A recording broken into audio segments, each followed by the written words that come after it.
Hey everybody, welcome to our day one of our live workshop of our 5 days of my, well, what I would say is the six pillars that are key for all endurance athletes, but we're going to be doing 5 pillars this week, and today is day one.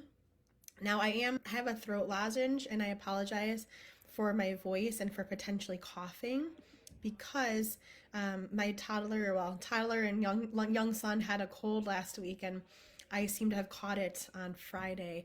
So I'm in the tail end, but I'm coughing a little bit. So I just apologize for that. But welcome to the weekly or the whole week workshop. And I'm really excited to be just sharing information with you guys. My favorite thing is just bringing knowledge and just kind of breaking myths and making sure that everyone is on the right path in their endurance journey. So I'm super excited to be here. Super excited to have you guys joining me, and please tell me hi if you are here live. Please, say hi. Let me know how you are. Let me know if I don't know you personally. Just say hey. We're either where you're from or maybe what sport you're doing. If I know you, then just say hey. I want this to be just a time for us to chat, and then also for you to ask questions. So I don't want this to be just me just only talking. I want you to feel free. Oh, hey, Leilani. I want you guys to feel free to ask any questions that you might have, because often live is the best time to get an answer. Oh, hey, Jennifer from Texas. Got 2 Texans on with me. I hope the weather is nice for you guys and not too crazy. I heard it was super hot. I think it was last week. So, and it's 68 here right now, which is really nice. But Brett is leaving on a business trip, my husband, and he wanted to do a sodium sweat test before he left in preparation for his half Ironman coming up. And so we just actually finished it right before this call. And I was like, it's 68, it's not that warm, but he sweat enough. Thank goodness. Um, but um, but welcome everybody, and make sure you're asking any questions you have, and I will really try to elaborate, because when I was trying to say live is the best time for me to, hey Georgia, to be able to go more in depth, because sometimes like when you're typing out a response on the computer, it's not given with it's kind of like you don't know the kind of the way the person is saying, or sometimes you need a follow-up response. So definitely guys feel free to ask any questions. I know some of the days this week will be certainly, oh, it's so hot, Leilani. Oh, I'm sorry. I'm sending some of this cool weather. It was actually, I was wearing a sweater yesterday. It was so cold here. It was I think it was in the 50s in the morning, and only got into the 60s for a high. So definitely, for me, it's a little cool. Oh, awesome. Jennifer's racing. Oh, okay, good. Let's start with this. Not a daily question, but you're racing, so let's not wait till Friday. So I think Fridays are sports nutrition. So, so with salt supplementation, I like, depends on the person. The two that I most frequently recommend are going to be base salt, which is where it has a little canister, and you're gonna lick your thumb, flip it over, get the salt on your thumb, and you're gonna lick the salt onto your hand. Oh, hey, Christy. So that's going to be the first easiest way to deliver sodium into the body, is going to be with a salt lick. It's kind of like sounds like a cow thing, salt lick, but or S caps. Now S caps are a company that they're not really sold in stores anymore, and I think they stopped selling them on Amazon. You have to order from the company, but it's called S caps, or the other name is called Succeed, and it has about 340 milligrams of sodium per capsule. It's what Brett and I prefer, because even though base salt allows you to have the salt be delivered very quickly, I really prefer to know exactly how much I'm putting in my body each hour, because with a salt lick like base salt, it's really hard to know how much salt did I get on this lick. Did I take, if you're doing a salt lick every, couple miles, did you forget one? So I tend to find some athletes do really well with base salt, and I love it for them, but for say Brett and I just prefer say one S cap every 30 minutes, and then I know I'm getting in say the 40 milligrams of sodium every 30 minutes, or depends on my day, I might not need that much, maybe it's one every hour or one every 2 hours, but in general I would try those two, Jennifer, because Those are my favorite. But if you can't get S caps in time, salt stick is a good one as well, because it's 200 and something milligrams of sodium, but I do like that as well.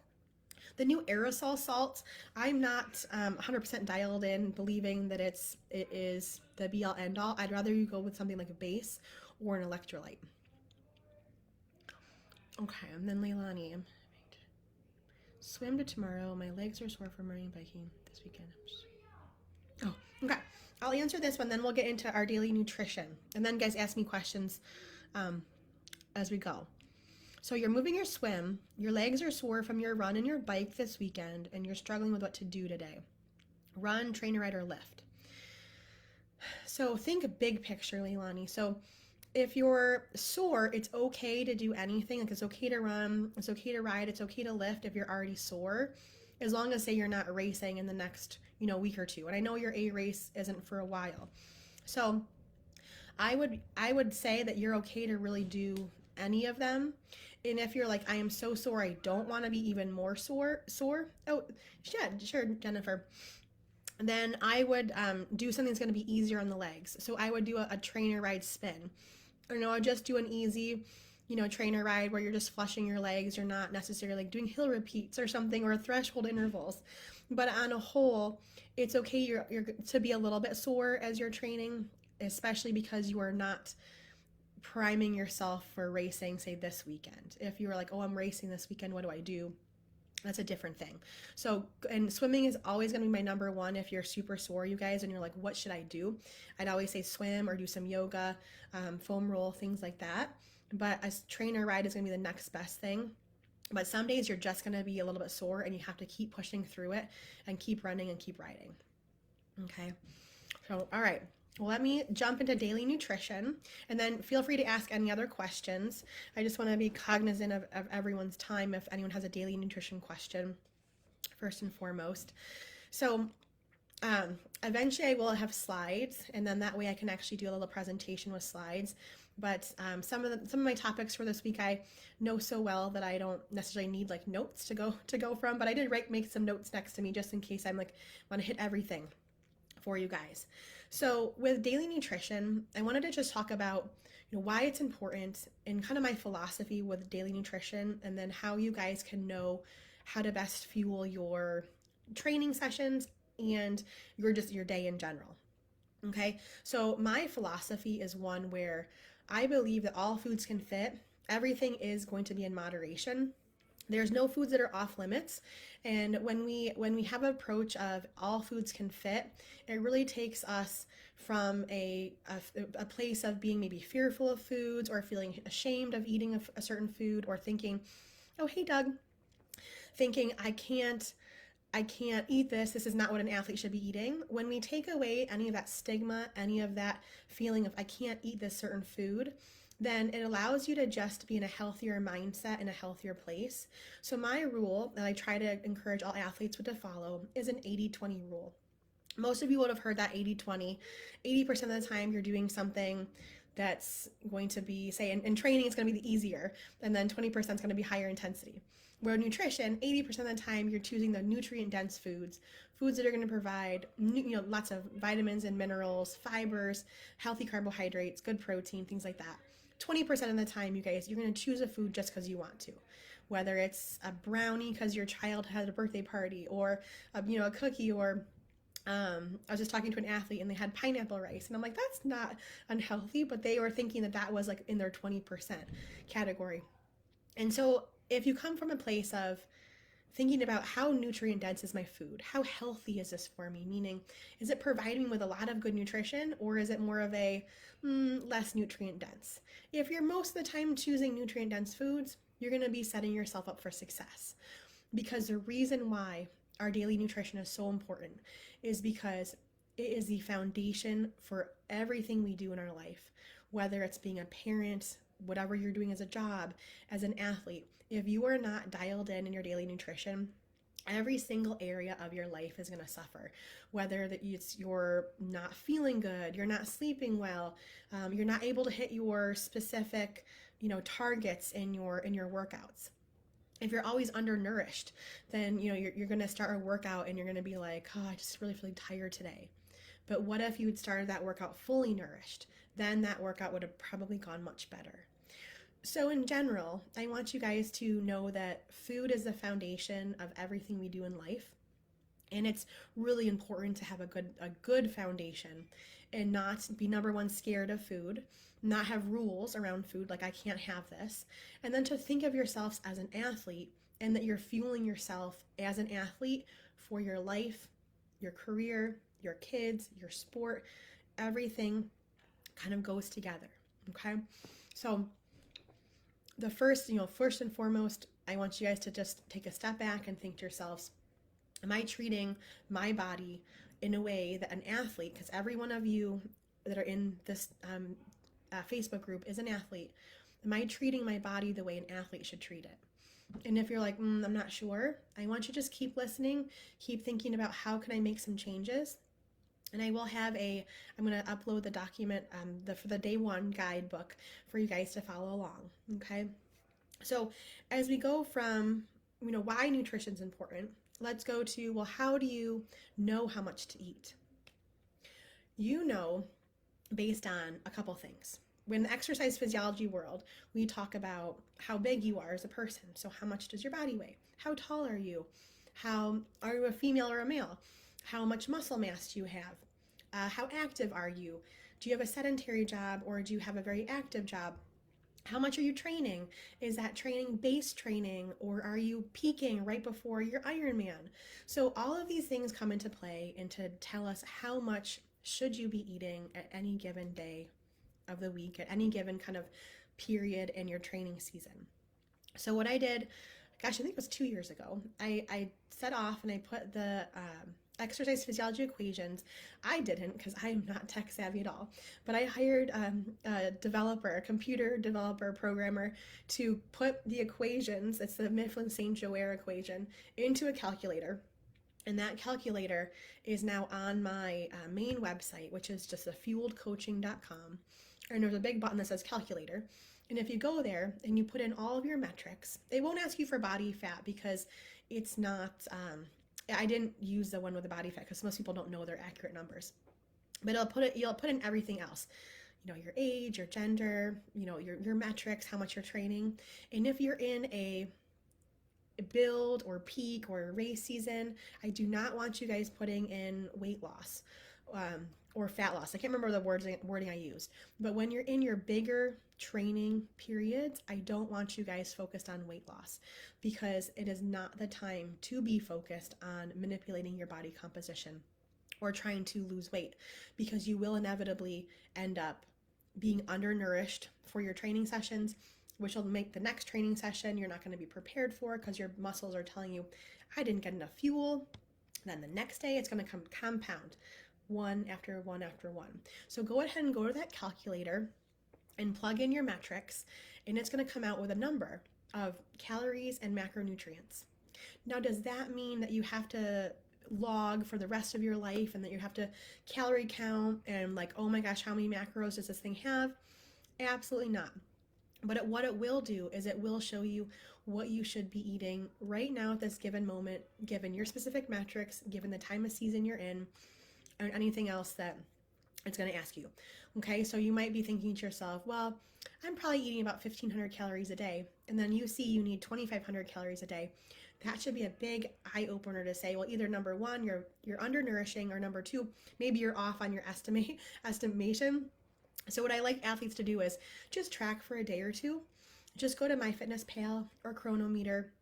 Go ahead and track for a day or two, check where you are, then compare it to what the numbers should be saying from the calculator and make sure you're close to that. If you're close to that, great, keep eating the way you are. Or if you see your macro numbers and you're thinking, wow, it's saying I need 300 grams of carbohydrate, I'm only getting 150.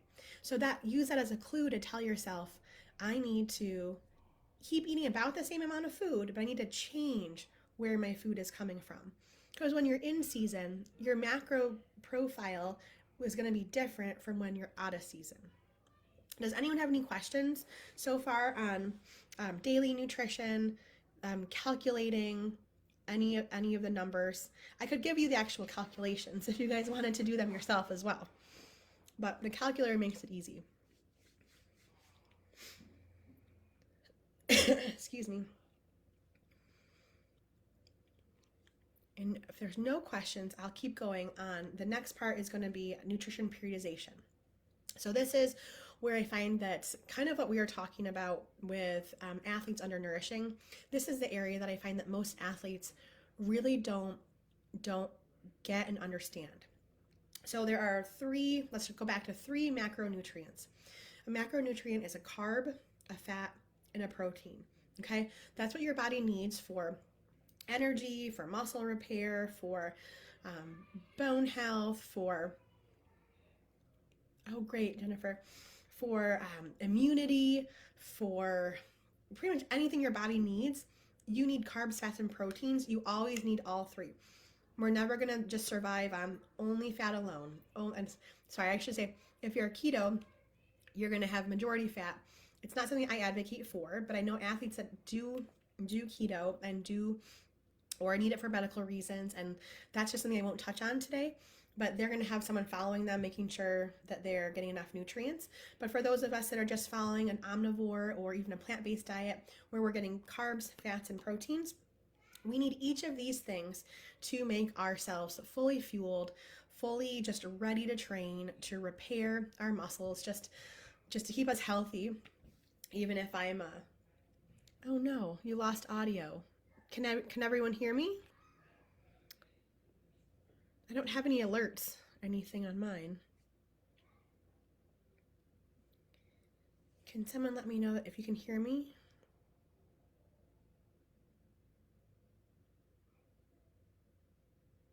Okay, great. Hopefully, Georgia, hopefully it comes back. All right, awesome. Thank you.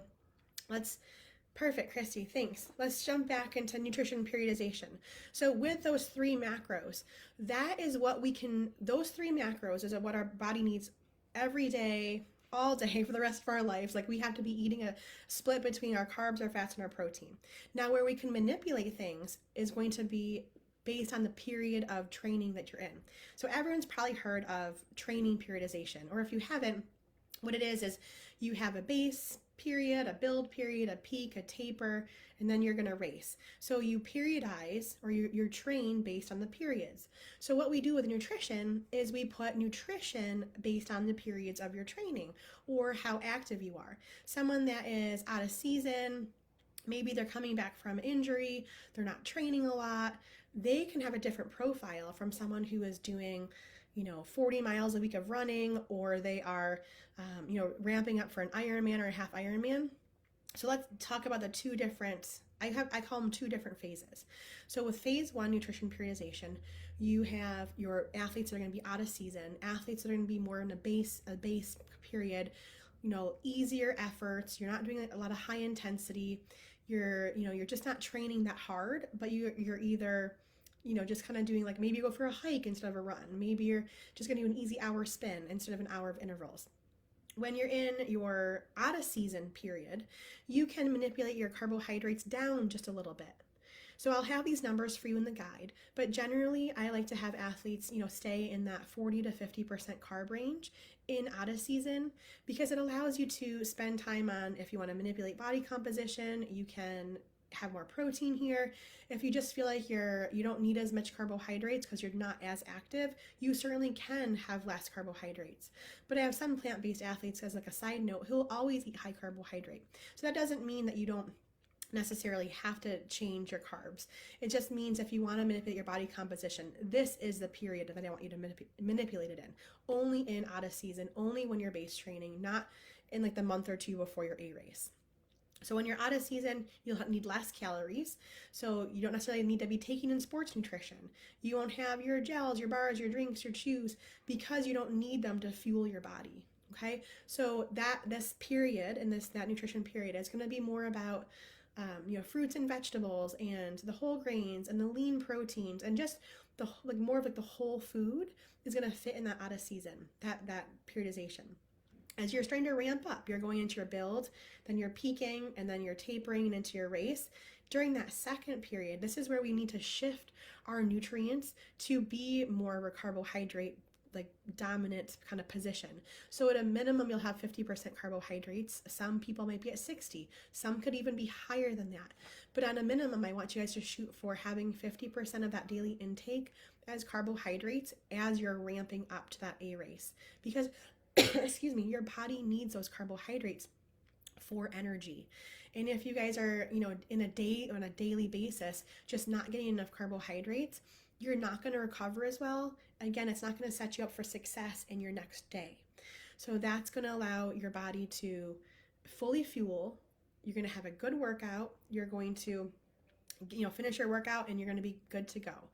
If you're undernourishing, that does not happen. So again, when you're out of season, focus on maybe more carbohydrates coming from the fruits and the vegetables, things like that. Whereas when you're in season, there's nothing wrong with having, potatoes, sweet potatoes, white potatoes, rice. Doesn't matter if it's white or brown rice. Just getting in those carbohydrates is so important for you. If you want to have brown rice, go for it. If you want to have white rice, go for it. It's very minuscule, the difference in nutrition. And if you tend to like white rice, don't feel bad about it. Don't be like, oh my gosh, I'm having white rice. It's what your body needs as an athlete to fuel itself. So again, as you're going from out of season to in season, from base to build to peak, we're shifting to more carbohydrates, typically less protein, less fat. When you're in season, out of season, it's going to be more protein. Fat should stay about the same. And then that will allow your body to have enough to just fuel and repair in both seasons, but you're going to be eating more when you're in season, a little bit less out of season. And that will allow your body to be able to balance based on what nutrition period you're in. Because the most common thing I see from athletes is just that they are trying to lose weight when they're in season. They're not nourishing their body in season. They're afraid of carbohydrates or thinking, oh my gosh, I shouldn't be eating this. And then when they start to fuel appropriately, that's when their body says, yes, I feel good. So no trying to manipulate body composition, in the couple months before your A race. Wait till you're out of season and then focus on it. And then for athletes that have struggled with trying to figure out, well, how can I, best know what to eat? That's the program that I created is called the Endurance Plate. It's 2 4-week meal plans that show you exactly how to change your nutrition based on how you're fueling in that period. That I've had, I think, almost 200 athletes go through those 4 weeks or 2 4-week programs. So if you're someone who's like, well, shoot, I really want to get this dialed in and I want help with just like learning what recipes can best fit my body, or you're like, I don't know what to eat today, that program would be great for you. It's $27 for all 8 weeks of fueling. There's going to be a link in the guide. Let me know if you have any questions about it. But that's been my most popular daily fueling program for athletes. Okay, so let me know if you have questions about anything with daily fueling, or if you guys have another question and you're like, I can't wait till Thursday, I can't wait till Friday. Go ahead and let me know what questions you have and I will happily answer them. I apologize. Hopefully tomorrow won't be as bad with my cough. Oh, yay. Awesome, Jennifer. Thank you. Me too. I think it's such a valuable tool for so many athletes that then they're like, I just don't know how to eat. And I'm like, well, here is how you eat. I just, it's a hard skill to learn, to how to put your food together to make it fit your needs. So yay. But any questions, you guys? Daily nutrition, how much you should be eating. If you think you're, not eating enough, you're like, oh, I think I'm overeating. Throw it out there. Let me know if I can help. Oh, and then the homework. There's going to be a homework every day. Homework today is going to be, if you haven't figured out your calories or macros yet, go to my website. It's a free calculator. You do have to put in your email address because the results get emailed to you. But it'll calculate how many calories and macros you guys need. Calculate it, figure it out. Feel free to come back and tell us, maybe not the numbers if you don't want to, but just say like, oh my gosh, I had no idea. I am under fueling, or no, I'm not getting enough protein. oh, my carbs are too low, feel free to check out that calculator. And if you wanted the note, if you want to know the actual formula, I can certainly give that to you as well. And it's called the Mifflin St. Jeor, JEOR equation. But I think that's all I had for you guys just on daily fueling. So, any questions on daily fueling? It could be anything that you guys want to ask about. I am open to answering any questions.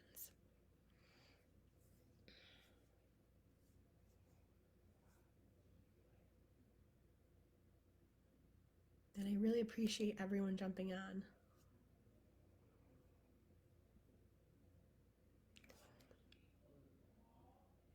So on the food calculator, it gives you both. It gives you the calories that you should be eating, and then it'll give you your macro grams breakdown.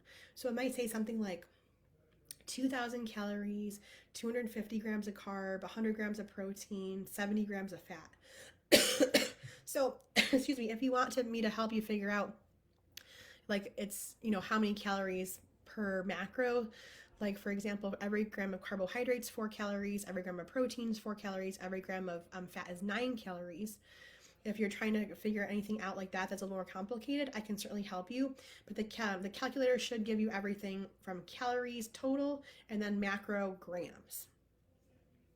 And I'll add alcohol 7 calories per gram. So that's a little bit different. You said that making it. Oh, yeah.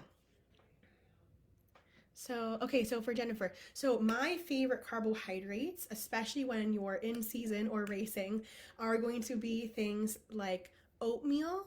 It's going to be potatoes. So, like, we would love potatoes in our house. We love making pancakes, especially for dinner, especially if we like the Kodiak cakes, which have a higher amount of protein.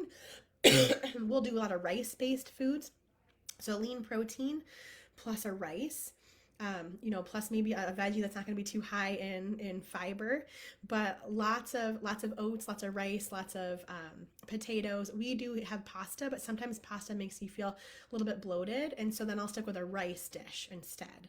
But certainly anything that's going to be so when you're about to race, so if you have an Ironman coming up, you're not going to go for the super high nutrient dense. Like, beans are an awesome carbohydrate, but I would not recommend beans as your main kind of carb fueling source, like, a couple days before your race. So stick to the ones that are going to have a little bit less fiber in them.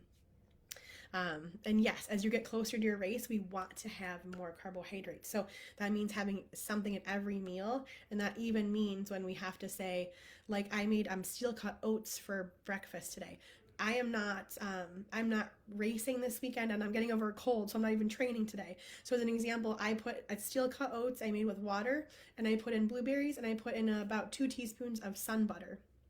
And that was it. I should have had more protein, but to be honest, with the way I was feeling with my cold, I was just happy to get that in. But think to yourself, what can I have for my meal that's going to fuel my body, and then put that together. Whether it's, oh, I was going to tell you, my point would have been, if I was racing, I probably would have added honey or maple syrup to that. Sorry, that's where I was going with that one. So let me know if that helps. And then Doug says, okay, I haven't calculated my calories, but my weight is constant. If your weight is staying nice and stable, that means you are eating enough calories to maintain your body given how much you're training. But what you don't know is, are you getting enough macronutrients? So the carbs, the fats, and the protein. I don't know this, but I'm just going to pretend here. But say you need 3,000 calories, Doug, and you're getting those 3,000 calories from the carbs, fats, and proteins, but say you really need 350 grams of carb and you're only getting 250, and you're getting, maybe you have 125 grams of fat, but you only needed 75, totally making this up. But your numbers are going to be right, but you might be undernourishing on carbohydrates. So what I would do is I'd actually look at the calories, or like think about how you're eating and double check, am I getting in the carbohydrates? Am I fueling with the protein and the fat? Because it could be skewed. You could be hitting your numbers correctly, but you may not be getting the macros in the right order or the right percentages. Okay. And then Faith, should my nutrition stay the same even out of season? So you can totally keep your nutrition the same out of season. You're just going to eat less of it. So as you're training, so for Faith who does Ironman or half Ironman or long workouts, on days you're riding 3, 4, 5, 6 hours, you are going to be needing to take in a couple extra 1,000 calories per day. Or even if you're just running like 90 minutes, you're going to be needing, at least an extra 600 to 900 calories per day. But when you're out of season, maybe you're only running for 45 minutes, or you're doing, hiking instead of running. So you can keep the same food. So say you're still going to have oatmeal for breakfast, or you're going to have muesli for breakfast, but instead of having, a cup of oatmeal, you're going to have a half of a cup of oatmeal. Or instead of having a big baked potato, you're going to have maybe a half of a baked potato. So take the same foods that you're eating and just have a little bit less of them. Now, if your weight's staying the same in out of season, then you probably are intuitively, making sure that the calories are not what your body, like you're not over or under consuming, as long as your weight isn't kind of changing.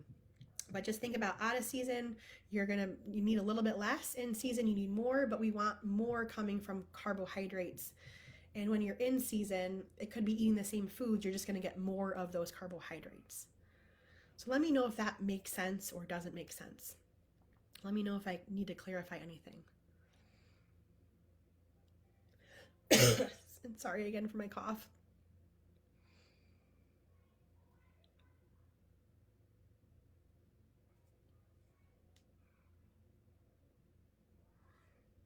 Any other questions, you guys?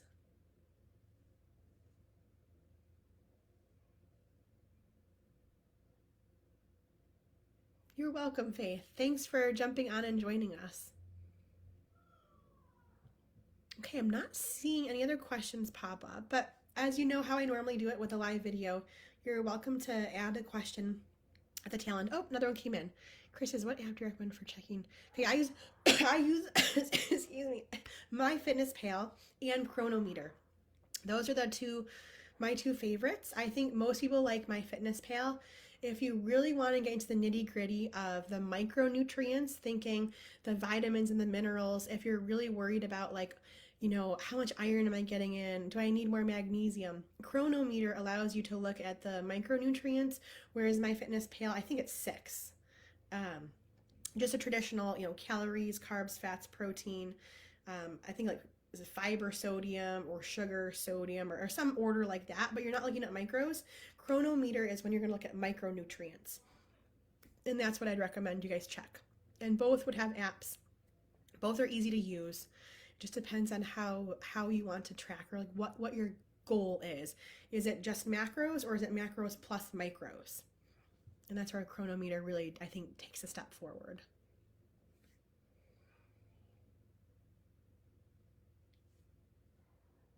Okay, you guys. Well, that's all I have for today. So tomorrow's mindset. Tomorrow I have to change it to 10 a.m. You're welcome, Christy, because Grant had a field day last week that was rained out and I was volunteering.